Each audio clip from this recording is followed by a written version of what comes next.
like a good bird, didn't it, Chris? Yeah. He go. Alright, it's the next to the last season, week of season this year. And we come in here to the same field that we shot the Mad Gobbler video in.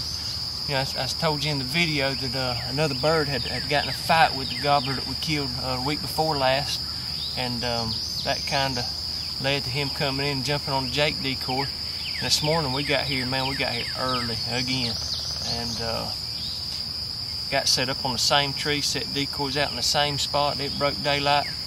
We heard very few birds gobble this morning, but the one that counted gobbled, and he was where he was supposed to be.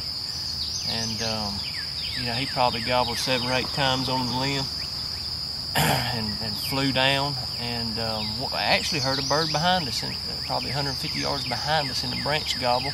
Kind of turned my attention to that for a little bit. The hen started putting and carrying on, and Chris was on the other side of the tree of Sandy and myself, and he said, "There he is. I see the bird in the field. I could see, he could see the head.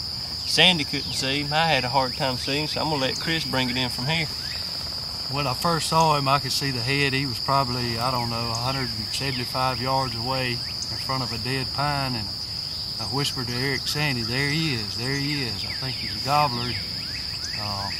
But Sandy couldn't see him for a while, but he started moving back and forth, and then gradually started working his way toward us. It was kind of slow to start with, but he definitely started coming.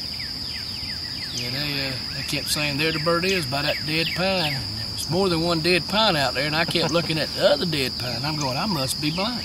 They said, "He's about 70 yards out.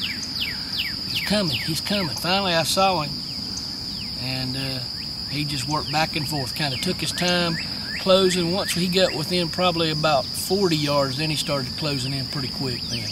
Never ran quick, but just steady. And got up next to the hen and drummed.